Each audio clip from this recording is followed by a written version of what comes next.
Friends, आज की कहानी है अकेलेपन की वेदना भाग 4।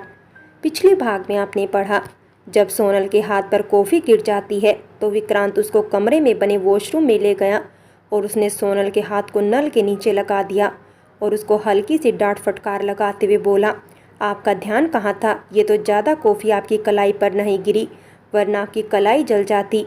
सोनल की कलाई पर थोड़ी ही कॉफ़ी गिरी थी, पर विक्रांत उसके दर्द को देखकर सख्ती में आ गया था। विक्रांत ने महसूस किया सोनल के शरीर में कंपन हो रही थी। अब आगे। ये देखकर विक्रांत बाहर आ गया। सोनल भी अपने हाथ को पोंछकर बाहर आ गई। वहीं विक्रांत ने तब तक कॉफ़ी कप में डाल दी थी। सोनल विक्रांत के सामने आकर बैठ गई। विक्रांत ने बड़े ही प्यार से कॉफ़ी से भरा कप उसके सामने कर दिया। सोनल ने हिचकिचाते हुए कप को पकड़ लिया। दोनों चुपचाप कॉफ़ी पीने लगे। कॉफ़ी पीकर कप रखते हुए विक्रांत ने सोनल से कहा, आपको मुझसे डरने की ज़रूरत नहीं है। आपकी मर्जी के बिना मैं आपके करीब नहीं आऊँगा। ये बोलकर वो सोनल को सर्द निगाहों से देख रहा था। सोनल की आंखें भी विक्रांत की आंखों में उलझ गई। खुद के लिए सोनल को विक्रांत की आंखों में अथाह प्रेम नजर आ रहा था, जिसमें किसी प्रकार का कोई स्वार्थ नहीं था। थोड़ी देर तक ही वह विक्रांत की आंखों में देख पाई और उसकी पलकें शर्म से झुक गई।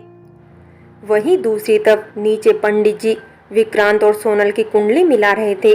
कुछ देर कुंडली की गणना करने के बाद बोले, ठीक 21 दिन बाद इन दोनों की शादी का अच्छा मुहूर्त है। अगर आप चाहते हैं तो आप इस तारीख में दोनों की शादी करा सकते हैं। इनकी कुंडली में अथाह प्रेम लिखा हुआ है, पर कारणवश कुछ सालों तक एक दूसरे से दूर रहेंगे। यह इनकी नियति में लिखा जा चुका है। इसका कोई उपाय नहीं है। अगर 21 दिन बाद इनकी शादी होती है तो शायद इस कारण का कोई उपाय मिल जाए। यह दोनों एक दूसरे के लिए ही बने हैं, पर जुदाई भी इन दोनों के हिस्से आएगी। श्री कृष्ण जी की कृपा हो और यह बला टल जाए तो अच्छा होगा। यह बोलकर वह फिर से गणना करने लगे। वहीं राजश्री जी, प्रीति जी, राकेश जी और अमन जी यह सुनकर सख्ते में आ गए थे। उनको समझ में नहीं आ रहा था कि वे क्या बोले और क्या ना बोले। पंडित जी कुछ और गणना करने के बाद बोले, अगर ये शादी आज से 21 दिन बाद वाले मुहूर्त पर हो जाए तो शायद इस समस्या का निवारण हो सकता है। ये सुनकर सब लोग खुश हो गए कि शायद ये बला टल जाएगी, पर क्या जो सब सोचते हैं वो होता है।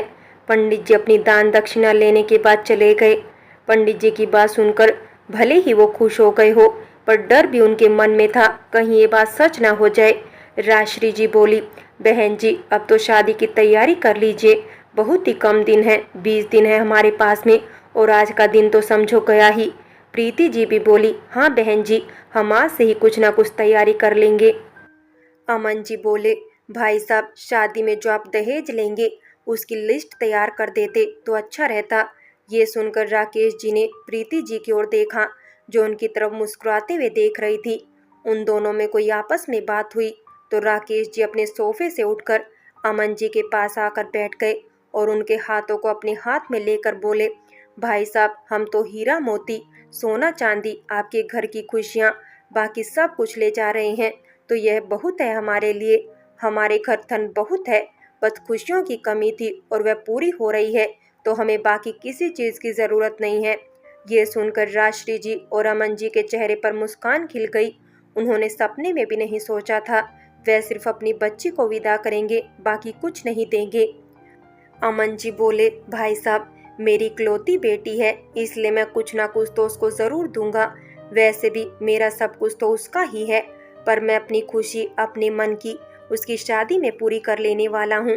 प्लीज़ उसके लिए आप मुझे कभी मना मत करना, क्योंकि एक पिता के लिए यह मौका खुशी का और गम दोनों का होता है। मैंने और राजश्री जी ने अपनी बेटी के लिए बहुत सी चीज़ें जो लेकर रखी हुई हैं, वो हम उसको ज़रूर देना चाहते हैं और आपको सहज स्वीकार करनी होगी। राकेश जी अमन जी की बात सुनकर बोले, भाई साहब वह आपकी भी तो बेटी है और अब विक्रांत भी आपका बेटा है। आप उनको जो चाहे वह चीज़ दे सकते हैं, हम उसके लिए कभी नहीं रोकेंगे, पर जो चीज़ें आप देंगे उस पर सिर्फ सोनल का ही अधिकार होगा। हम उसको किसी प्रकार का दहेज लेने पर बंदिश नहीं डालेंगे, क्योंकि हम अपने परिवार में खुशियाँ चाहते हैं, और अगर हमारे परिवार में खुशियाँ आ रही है तो हम उसको सहज स्वीकार करेंगे, और जो चीज़ें आप देंगे उसके लिए भी मना नहीं करेंगे, क्योंकि उसमें ही आपकी खुशी है। और जब आप खुश होंगे तो सोनल अपने आप खुश हो जाएगी और हमारे लिए यही सबसे बड़ी दौलत है। फिर यह बोलकर उन्होंने प्रीति जी की तरफ देखा और बोले, क्यों प्रीति जी, मैं ठीक कह रहा हूँ ना? प्रीति जी हंसते हुए बोली, आप तो हमेशा ही सही कहते हैं, पर आज आपने दिल जीतने वाली बात कह दी। ये बात सुनकर चारों खुलकर मुस्कुरा उठे। अमन जी ने कभी कल्पना भी नहीं की थी सोनल के इतना प्यार करने वाला और घुलने मिलने वाला परिवार मिलेगा। सोनल की किस्मत खुल गई है, जो शायद श्री कृष्ण जी खुद आए हैं। वहीं सोनल और विक्रांत चुपचाप बैठे हुए एक दूसरे की खामोशी को सुन रहे थे। तभी विक्रांत बोला, सोनल, आप आगे जॉब करना चाहती हैं या घर पर ही रहना चाहती हैं? ये सुनते ही शायद सोनल थोड़ी हाइपर हो गई और थोड़े उलझे हुए और गुस्से वाले लहजे में बोली, क्यों, आप क्या चाहते हैं मैं घर पर ही काम करूं? मैंने एमबीए इसलिए नहीं की है कि मैं बस नौकरों की तरह काम करे जाऊं। आप सब लड़के सोचते हैं लड़कियां शायद जॉब नहीं कर सकती, पर यह आपकी गलत फहमी है। मुझे पहले ही पता था आप सब मुझे जॉब नहीं करने देंगे, पर मुझे इसे कोई शिकायत नहीं है, क्योंकि शायद मेरी किस्मत में यही लिखा है। पापा ने भी मुझे झूठ कहा या फिर आपने झूठ कहा जॉब और मेरी आगे की पढ़ाई को लेकर। विक्रांत सोनल की बातें सुनकर हक्का बक्का रह गया। उसने तो नॉर्मली उससे पूछा था वो आगे क्या करना चाहती है। विक्रांत बोला, आई एम सॉरी सोनल, मुझे नहीं पता था आप इतना हाइपर हो जाओगी। मैं बस पूछना चाहता था, अगर आप ये कहती आप घर पर रहना चाहती हैं तो मैं आपको फोर्स करता आगे बढ़ने के लिए, पर आप खुद ही आगे बढ़ना चाहती हैं तो मुझे इससे खुशी ही होगी। और घर पर मम्मा पापा भी बोल रहे थे आपकी जॉब के लिए, नीचे सब वेट कर रहे होंगे, हमें चलना चाहिए। ये बोलकर वो जाने लगे। उसको जाता हुआ देखकर सोनल को अपनी गलती का एहसास हो गया। उसने आवाज लगाकर कहा, विक्रांत जी। आगे भागकर उसने विक्रांत का हाथ पकड़ लिया। विक्रांत के कदम वहीं रुक गए। सोनल सिर झुकाकर बोली, आई एम सॉरी विक्रांत जी, वो मैं आपको गलत नहीं बोलना चाहती थी, पर पता नहीं कैसे बोल गई। घर में पिछले कुछ दिनों ऐसा हो रहा था जिससे मैं ये सब बोल गई। विक्रांत पीछे मुड़ा और उसको देखते हुए बोला, मुझे खुशी है सोनल, आपने अपने दिल की भड़ास निकाल ली।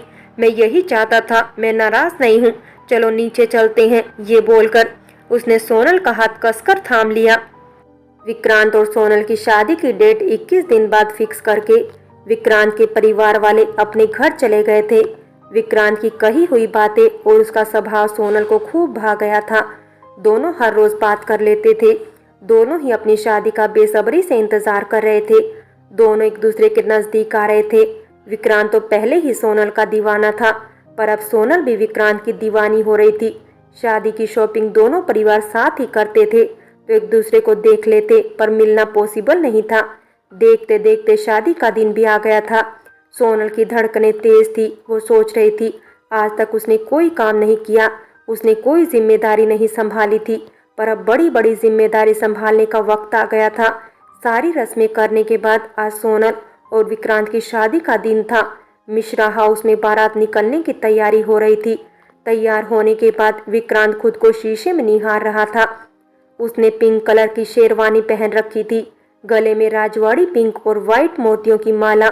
आरती करने के बाद विक्रांत के चाचा की लड़की ने विक्रांत को पगड़ी पहनाकर बारात निकलने को कहा। ढोल नगाड़ों के साथ बारात सोनल के घर की तरफ निकल गई थी। घर थोड़ा सा ज्यादा दूर था, कम से कम 1 घंटा जाने में लगता था। डीजे के गाने बार बार चेंज हो रहे थे। सब डांस करते हुए जा रहे थे, हंसते गाते नाचते हुए सोनल के घर की गली में आ गए थे। सोनल के रूम तक गाने की आवाज आ रही थी। सॉन्ग की आवाज सुनकर कमरे में तैयार बैठी सोनल की धड़कन तेज हो गई। उसने पिंक ब्राइडल लहंगा डाला हुआ था, उस पर ग्रीन कलर की ज्वेलरी बहुत ही सुंदर लग रही थी। वो मेहंदी के भरे हाथों में कलीरे, पैरों में हैवी पायल। कुछ देर बारात वालों ने सोनल के घर के आगे डांस किया। सोनल के ताऊ ताई, चाचा चाची सब उसकी किस्मत से जल रहे थे।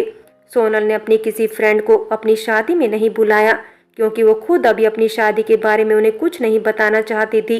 अमन जी, राजश्री जी और बाकी परिवार वालों ने विक्रांत के परिवार वालों की अच्छे से खातिरदारी की। उन्होंने किसी प्रकार की कोई कमी नहीं छोड़ी थी। उसके बाद राजश्री जी ने अपने घर की चौखट पर अपने जमाई राजा की आरती करके उसको अंदर आने को कहा। गाने अभी भी बज रहे थे। विक्रांत को ले जाकर स्टेज पर बैठा दिया गया। वहीं सोनल को लाने के लिए उसके चचेरे भाई चले गए, क्योंकि सोनल का सगा भाई नहीं था। सोनल की एंट्री ग्रांड हुई, लाल चुनरी के सिरों को उसके भाइयों ने पकड़ रखा था। उसके साथ उसकी बहन चल रही थी। विक्रांत का मुंह खुला का खुला रह गया। सोनल को इस रूप में देखकर जैसे ही सोनल ने स्टेज पर चढ़ना शुरू किया, तभी विक्रांत ने नीचे आकर सोनल का हाथ थाम लिया। वक्त की नजाकत को देखते हुए डीजे वालों ने गाना चला दिया, जिससे माहौल रोमांटिक हो चला था। विक्रांत सोनल का हाथ पकड़कर स्टेज पर आ चुका था। फिर वरमाला की रस्म शुरू हुई। तब माहौल अच्छा बन गया था जब विक्रांत के दोस्तों ने उसको उठा लिया था और उसको झुकने से मना कर दिया था। पर विक्रांत शायद सोनल के आगे अपने घुटने पहले ही टेक चुका था, इसलिए वो सोनल के आगे घुटने टिकाकर बैठ गया और बोला, मैं ताउम्र तुम्हारे लिए झुक सकता हूँ, पर तुम्हारे चेहरे को उतरा हुआ नहीं देख सकता। सोनल ने मुस्कुराते हुए विक्रांत के गले में वरमाला डाल दी। विक्रांत ने भी सोनल के गले में वरमाला डाल दी। फिर शुरू हुआ फोटो सेशन। आए हुए लोगों ने गिफ्ट देकर अपने अपने फोटो खिंचवा लिए। तब तक फेरों का मुहूर्त शुरू हो चुका था। देखते ही देखते उनकी शादी की सारी रस्म शुरू हो चुकी थी। अग्नि को साक्षी मानकर दोनों ने एक दूसरे को तन मन से चुना और 7 वचन भी लिए।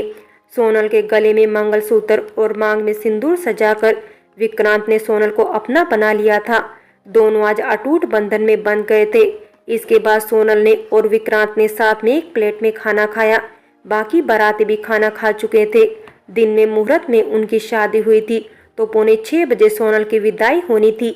ये पल राजश्री जी और अमन जी के लिए बहुत भारी था।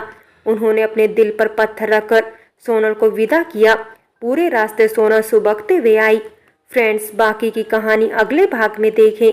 और अगर कहानी अच्छी लगी हो तो लाइक करें, शेयर करें और प्यार भरी कहानी चैनल को सब्सक्राइब करें।